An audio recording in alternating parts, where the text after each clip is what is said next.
Hey, it's Lee, and I'm here with a Smackdown review for On Your Marks Wrestling.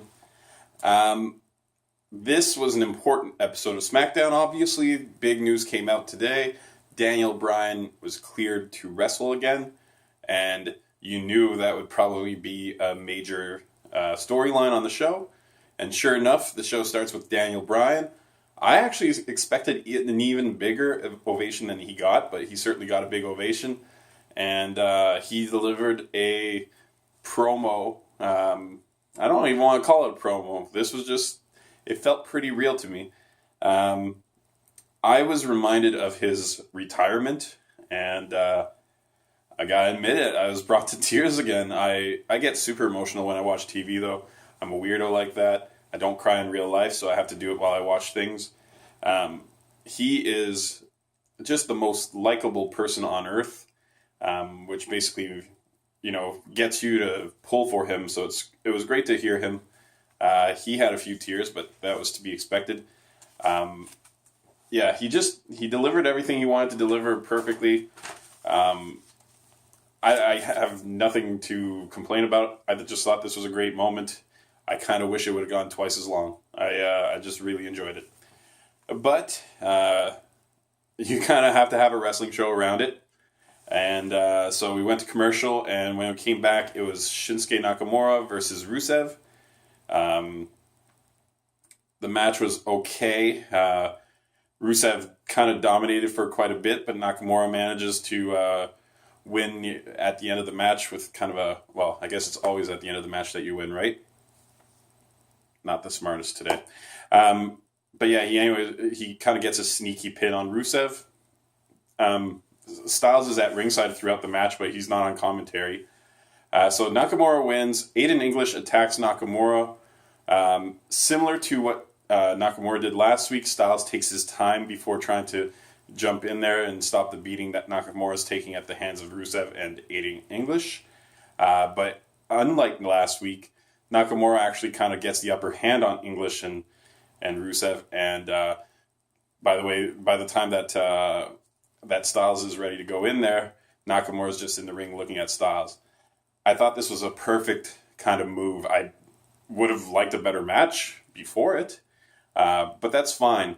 You see Nakamura kind of just being that one step ahead of Styles, just kind of making you believe, hey, maybe he's got a real shot at WrestleMania. It's perfect. It's exactly how it should be built. I just noticed that my camera is leaning more than I intended, so I look really short right now. That's kind of cool. All right, I'm not going to move it. I don't want to mess with my tripod. It's a piece of junk. So then we have Natalia in the back telling Charlotte that she can see that Charlotte is scared of facing Asuka. And then Charlotte says she's not scared. And in fact, Natalia, who says she deserves a shot at the title, Charlotte challenges her to a match that night. Non-title, from my understanding.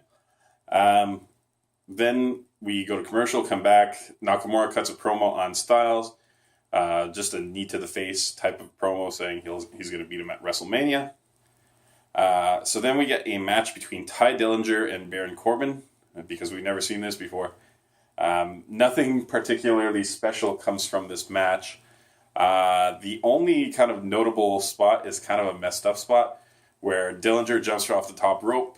Corbin catches him, which is impressive. Then Corbin tries to transition into a end of days, and it looks like they kind of have it, but then they kind of let it go.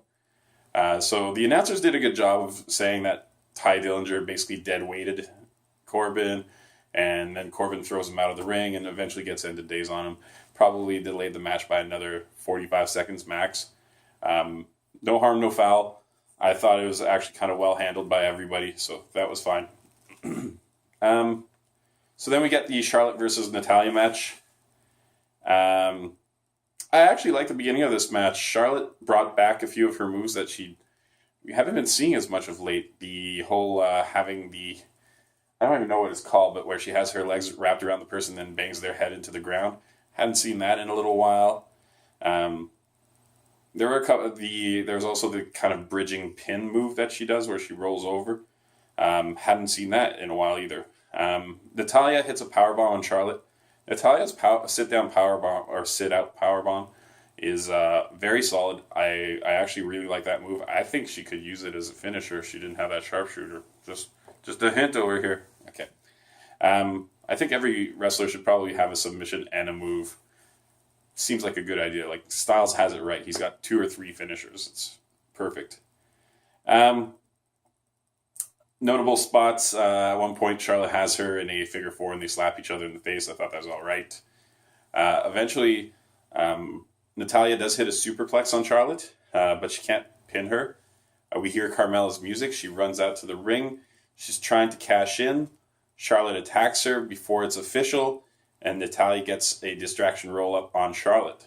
So Carmella still has her Money in the Bank briefcase. Natalya gets a big win. Charlotte's kind of left there looking a little dumb, but it's not too big a deal. She's got a lot of clout. Excuse me. Been holding on for that one to that one for a while. So the Usos come out to the ring, and the Usos cut a very Uso promo, like a new Uso. And I just wrote, I like these promos. I don't know why. I always kind of enjoy the Uso promos now. The match is Luke Harper versus Jimmy Uso. At one point, there's kind of a double distraction thing, and Harper gets hit with 2 super kicks, one from the outside from Jey Uso and one from the inside from Jimmy Uso.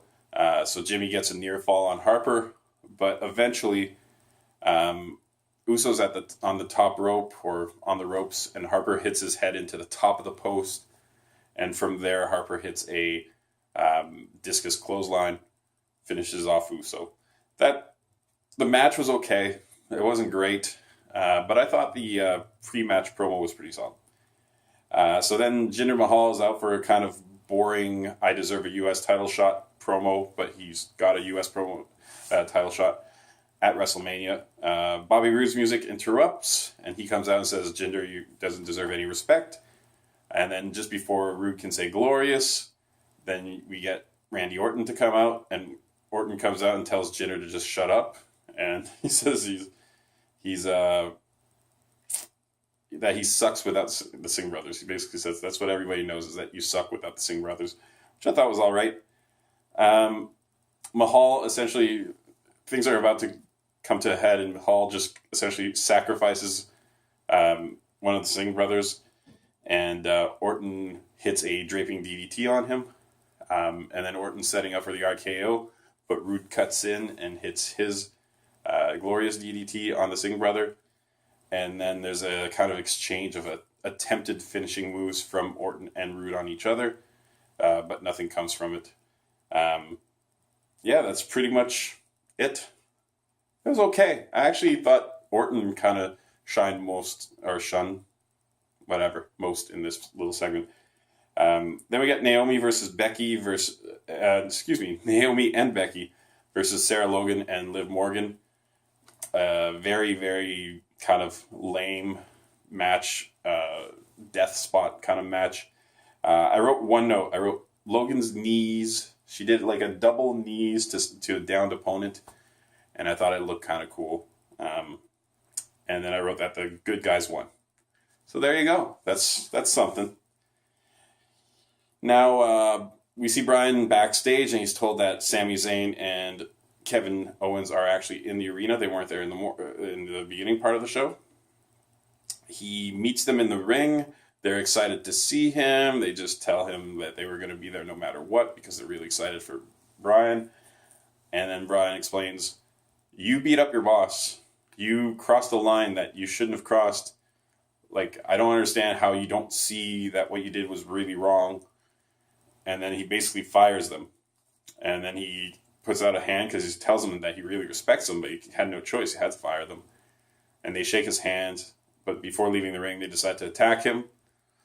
Excuse me. They attack him pretty aggressively for a guy who just got cleared.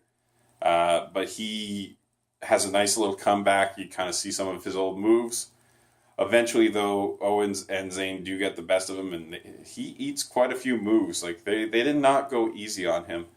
And he seemed to hold up pretty well. He did protect himself a little bit more on his kicks in the corner, his drop kicks in the corner. So It was pretty darn good. A really enjoyable episode of SmackDown. Really happy to see Daniel Bryan back. Yeah, can't complain. This is all good news. Couple forgettable matches, but overall, I thought this was a really, really good episode.